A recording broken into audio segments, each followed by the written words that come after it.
வணக்கம். மாநில செய்திகள் வாசிப்பவர் சுமித்ரா ரத்னம்.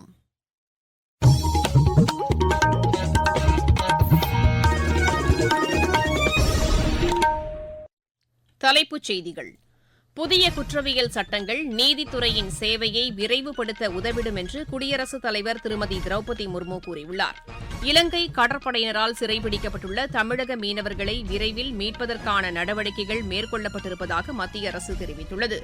சிறு குறு தொழில்துறையின் வளர்ச்சிக்கு தொடர்ந்து ஊக்கம் அளிக்கப்படும் என்று தமிழக அரசு கூறியுள்ளது. கள்ளக்குறிச்சி கள்ளச்சாராய சம்பவம் குறித்து சிபிஐ விசாரணைக்கு உத்தரவிட வேண்டும் என்று அஇஅதிமுக மீண்டும் வலியுறுத்தியுள்ளது. உலகக்கோப்பை டுவெண்டி கிரிக்கெட் போட்டி அரையிறுதி ஆட்டத்தில் இந்தியா இன்று இங்கிலாந்தை எதிர்கொள்கிறது. இனி விரிவான செய்திகள். புதிய குற்றவியல் சட்டங்கள் நீதித்துறையின் சேவைகளை விரைவுபடுத்த உதவிடும் என்று குடியரசுத் தலைவர் திருமதி திரௌபதி முர்மு கூறியுள்ளார். நாடாளுமன்றத்தின் கூட்டத்தில் இன்று உரையாற்றுகையில் அவர் இவ்வாறு கூறினார். இந்த சட்டங்கள் அடுத்த மாதம் 1ஆம் தேதி முதல் செயல்பாட்டுக்கு வருவதை அவர் சுட்டிக்காட்டினார்.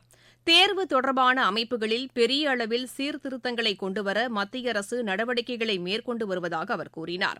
அண்மையில் சில தேர்வுகளின் வினாத்தாள் முன்கூட்டியே வெளியானது தொடர்பான பிரச்சினையில் சம்பந்தப்பட்டவர்கள் மீது கடும் நடவடிக்கை எடுக்கப்பட வேண்டும் என்பதில் மத்திய அரசு உறுதியுடன் உள்ளதாகவும் அவர் தெரிவித்தார். போட்டித் தேர்வுகளில் முறைகேடுகளை களைவதற்கு வகை செய்யும் சட்டம் இயற்றப்பட்டிருப்பதையும் அவர் சுட்டிக்காட்டினார். தேர்வு நடைமுறைகளில் வெளிப்படைத்தன்மை உறுதி செய்யப்படும் என்றும் அவர் தெரிவித்தார். பாதுகாப்பு உள்ளிட்ட பல்வேறு துறைகளில் மேற்கொள்ளப்பட்ட சீர்திருத்த நடவடிக்கைகளையும் அவர் பட்டியலிட்டார். விளையாட்டுத் துறையின் வளர்ச்சிக்காக மத்திய அரசு மேற்கொண்ட நடவடிக்கைகளுக்கு உரிய பலன் கிடைத்து வருவதாகவும் அவர் கூறினார். இதன் காரணமாக சர்வதேச போட்டிகளில் இந்தியா பதக்கங்களை வென்று வருவதையும் அவர் சுட்டிக்காட்டினார். உலக நாடுகளின் நம்பிக்கை நட்சத்திரமாக இந்தியா உருவெடுத்துள்ளதாகவும் திருமதி திரௌபதி முர்மு தெரிவித்தார். நாடாளுமன்றத்தில் குடியரசுத் தலைவர் ஆற்றிய உரை வளர்ச்சிக்கான ஒருங்கிணைந்த தொலைநோக்கு திட்டம் மட்டுமின்றி சிறந்த நிர்வாகத்தை வெளிப்படுத்துவதாகவும் பிரதமர் திரு நரேந்திர மோடி கூறியுள்ளார். சமூக வலைதளத்தில் இதனை பதிவு செய்துள்ள அவர் இந்தியா பல்வேறு துறைகளில் படைத்து வரும் சாதனைகள் இந்த உரையில் இடம்பெற்றிருப்பதாக குறிப்பிட்டுள்ளார். மக்கள் எதிர்கொண்டுள்ள பிரச்சினைகளுக்கு தீர்வு காண்பதற்கான அம்சங்கள் குடியரசுத் தலைவர் உரையில் இடம்பெறவில்லை என்று காங்கிரஸ் கருத்து தெரிவித்துள்ளது. இலங்கை கடற்படையினரால் சிறைபிடிக்கப்பட்டுள்ள தமிழக மீனவர்களை மீட்பதற்கு தேவையான அனைத்து நடவடிக்கைகளும் மேற்கொள்ளப்பட்டு வருவதாக மத்திய அரசு கூறியுள்ளது. இது தொடர்பாக வெளியுறவு அமைச்சர் திரு ஜெய்சங்கர் தமிழக முதலமைச்சர் திரு மு.க.ஸ்டாலினுக்கு எழுதியுள்ள பதில் கடிதத்தில் இதனை தெரிவித்துள்ளார். மத்தியில் பிஜேபி தலைமையிலான அரசு பொறுப்பேற்ற பின்னர் மீனவர்களின் நலனை பாதுகாப்பதற்கு உயர் முன்னுரிமை அளித்து நடவடிக்கைகள் எடுக்கப்பட்டு வருவதாக அவர் அதில் குறிப்பிட்டுள்ளார். இந்த நடவடிக்கைகள் தொடரும் என்றும் திரு ஜெய்சங்கர் அந்த கடிதத்தில் தெரிவித்துள்ளார். சிறு குறு தொழில்துறையின் வளர்ச்சிக்கு தமிழக அரசு தொடர்ந்து ஊக்கமளிக்கும் என்று முதலமைச்சர் திரு மு.க.ஸ்டாலின் கூறியுள்ளார். சிறு குறு தொழில் நிறுவனங்கள் தினத்தையொட்டி வெளியிட்டுள்ள செய்தியில் அவர் இதனை தெரிவித்துள்ளார். தமிழகத்தில் திமுக அரசு பொறுப்பேற்ற பின்னர் சிறு குறு தொழில்துறையின் வளர்ச்சிக்காக மேற்கொள்ளப்பட்டுள்ள நடவடிக்கைகளையும் அவர் பட்டியலிட்டுள்ளார். புதிய வேலைவாய்ப்புகளை உருவாக்குவதிலும் பொருளாதார வளர்ச்சியை விரைவுபடுத்துவதிலும் இந்த நிறுவனங்கள் கூடுதலாக பங்களிப்பதற்கு தேவையான உதவிகளை மாநில அரசு வழங்கும் என்றும் திரு மு.க.ஸ்டாலின் கூறியுள்ளார்.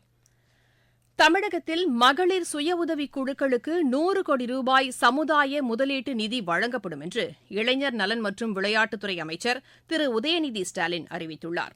இன்று பேரவையில் தமது துறை மானிய கோரிக்கை மீதான விவாதத்திற்கு பதிலளித்து பேசுகையில் அவர் இதனை தெரிவித்தார். இதன் மூலம் 7000 சுய உதவிக் குழுக்கள் பயனடையும் என்றும் அவர் குறிப்பிட்டார். கிராமப்புற இளையோருக்கு 90 கோடி ரூபாய் செலவில் சுய வேலைவாய்ப்புடன் கூடிய திறன் பயிற்சி அளிக்கப்படும் என்றும் அமைச்சர் தெரிவித்தார். மாநிலத்தில் உள்ள விளையாட்டு அரங்கங்கள் மாற்றுத்திறனாளிகள் பயன்படுத்தும் வகையில் மாற்றி அமைக்கப்படும் என்றும் அவர் கூறினார். தேசிய அளவில் தங்கப்பதக்கம் வெல்பவர்களுக்கு வழங்கப்படும் நிதியுதவி 2 லட்சம் ரூபாயிலிருந்து 4 லட்சம் ரூபாயாக உயர்த்தப்படுவதாகவும் திரு உதயநிதி ஸ்டாலின் தெரிவித்தார்.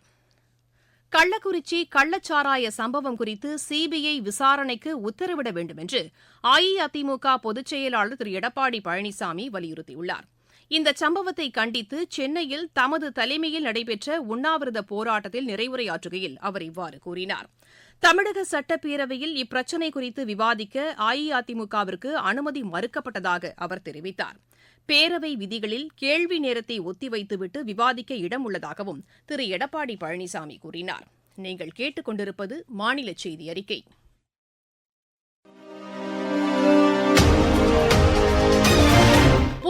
குற்றவியல் சட்டங்கள், பாரதிய நியாய சங்கீதா, பாரதிய நகரிக் சுரக்ஷா, பாரதிய சாக்ஷிய அதிநியம் என்ற இந்த புதிய சட்டங்கள் அடுத்த மாதம் 1ஆம் தேதி முதல் செயல்பாட்டுக்கு வருகின்றன. NCRB சங்கலான் கைபேசி செயலியை பதிவிறக்கம் செய்து இந்த சட்டங்கள் குறித்த விவரங்களை முழுமையாக அறிந்து கொள்ளலாம். தமிழகத்தின் ஒரு சில பகுதிகளில் அடுத்த 3 தினங்களுக்கு மழைக்கு வாய்ப்புள்ளதாக சென்னை வானிலை ஆய்வு மைய இயக்குநர் திரு செந்தாமரைக்கண்ணன் கூறியுள்ளார். எமது செய்தியாளரிடம் பேசுகையில் இதனை தெரிவித்த அவர், கோவை மற்றும் நீலகிரி மாவட்ட மலைப்பகுதிகளில் கனமழைக்கு வாய்ப்புள்ளதாகவும் கூறினார். தமிழகம், புதுவை மற்றும் காரைக்கால் பகுதிகளில் அடுத்த 3 நாட்களுக்கு ஓரிரு இடங்களில் லேசானது முதல் மிதமான வரை மழைக்கு வாய்ப்புள்ளது. கனமழையை பொறுத்தவரை அடுத்த 24 மணி நேரத்தில் நீலகிரி மற்றும் கோவை மாவட்ட மலைப்பகுதிகளில் ஓரிரு இடங்களில் கனமழைக்கு வாய்ப்புள்ளது. சென்னை மற்றும் புறநகர் பகுதிகளை பொறுத்தவரை அடுத்த 2 நாட்களுக்கு வானம் ஓரளவு மேகமூட்டத்துடன் காணப்படும். நகரின் ஒரு சில பகுதிகளில் மாலை அல்லது இரவு வேளைகளில் லேசான மழைக்கு வாய்ப்புள்ளது. மீனவர்களுக்கான எச்சரிக்கையை பொறுத்தவரை அடுத்த 5 நாட்களுக்கு தென் தமிழக கடலோர பகுதிகள், மன்னார் வளைகுடா பகுதிகள் மற்றும் அதனை ஒட்டிய குமரி கடல் பகுதிகளிலும், தெற்கு மற்றும் மத்திய வங்கக்கடல் பகுதிகள் மற்றும் அதனை ஒட்டிய ஆந்திரா கடலோர பகுதிகளிலும், கேரள கர்நாடக கடலோர பகுதிகள் மற்றும் அதனை ஒட்டிய தெற்கு மற்றும் மத்திய அரபிக்கடல் பகுதிகளிலும் சூறாவளி காற்று வீச வாய்ப்புள்ளதால் மேற்கண்ட நாட்களில் மீனவர்கள் இப்பகுதிகளுக்கு செல்ல வேண்டாம் என்று அறிவுறுத்தப்படுகிறார்கள். இதற்கிடையே நீலகிரி மாவட்டத்தில் பெய்து வரும் கனமழை காரணமாக பொன்னானி, புன்னம்புழா ஆறுகளில் வெள்ளப்பெருக்கு ஏற்பட்டுள்ளதாக எமது செய்தியாளர் தெரிவிக்கிறார். கனமழை காரணமாக பொன்னானி, பொன்னம்பல ஆற்றில் வெள்ளப்பெருக்கு ஏற்பட்டுள்ளது. கடந்த சில நாட்களுக்கு முன்பு வறண்டு காணப்பட்ட ஆறுகளில் 2 நாட்கள் பெய்த கனமழை காரணமாக தண்ணீர் வரத்து அதிகரித்துள்ளது. மேலும் அருவிகளில் தண்ணீர் ஆர்ப்பரித்து கொட்டுகிறது. ஆறுகளில் வெள்ளம் கரை புரண்டு ஓடுவதால் கரையோரம் உள்ள மக்கள் பாதுகாப்பாக இருக்க வேண்டும் எனவும், இளைஞர்கள் ஆறுகளின் அருகே செல்பி எடுப்பது, புகைப்படம் எடுப்பது போன்ற செயல்களில் ஈடுபட வேண்டாம் என அறிவுறுத்தப்பட்டுள்ளனர். பகல் நேரங்களில் மழை குறைந்து காணப்பட்டாலும் இரவு நேரங்களில் கூடலூர், பந்தலூர் மற்றும் அதை சுற்றியுள்ள பகுதிகளில் கனமழை பெய்து வருவதால் கடும் குளிர் நிலவுகிறது. இதனால் பொதுமக்களின் இயல்பு வாழ்க்கை கடுமையாக பாதிக்கப்பட்டுள்ளது. உதகையிலிருந்து சரவணன். மாவட்டச் செய்திகள்.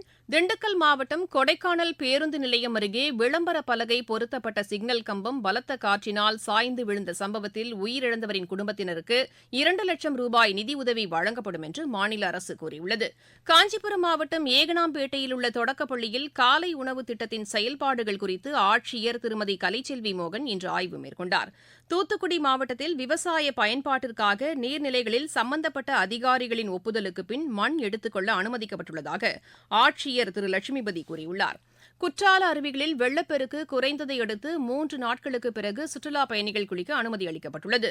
தேனி மாவட்டம் மேகமலை அருவியில் வெள்ளப்பெருக்கு ஏற்பட்டுள்ளதால் சுற்றுலாப் பயணிகள் குளிக்க தடை விதிக்கப்பட்டுள்ளது. கோவை மாவட்டம் பில்லூர் அணையின் நீர்மட்டம் அதன் முழு கொள்ளளவை எட்டியதை அடுத்து வினாடிக்கு 14,000 கனஅடி தண்ணீர் வெளியேற்றப்படுகிறது. இதன் காரணமாக கரையோர பகுதிகளில் வசிக்கும் மக்களுக்கு வெள்ள அபாய எச்சரிக்கை விடுக்கப்பட்டுள்ளது. நாமக்கல் அரசு மேல்நிலைப் பள்ளியில் போதை எதிர்ப்பு குழு உறுப்பினர்கள் பங்கேற்ற கலந்தாய்வு கூட்டம் இன்று நடைபெற்றது. விளையாட்டுச் செய்திகள். உலகக்கோப்பை டுவெண்டி கிரிக்கெட் போட்டியின் அரையிறுதி ஆட்டத்தில் இந்தியா இன்று இங்கிலாந்தை எதிர்கொள்கிறது.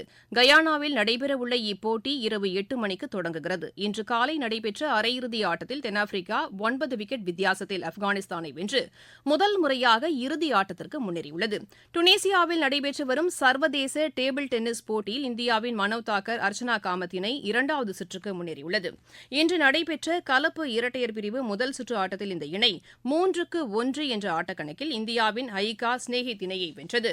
மற்றொரு முதல் சுற்று ஆட்டத்தில் சத்யன் ஞானசேகரன், ஸ்ரீஜா அகுலா இணையும் வெற்றி பெற்று 2வது சுற்றுக்கு தகுதி பெற்றுள்ளது. ஆடவர் ஒற்றையர் பிரிவில் சரத்கமலும் 2வது சுற்றுக்கு முன்னேறியுள்ளார்.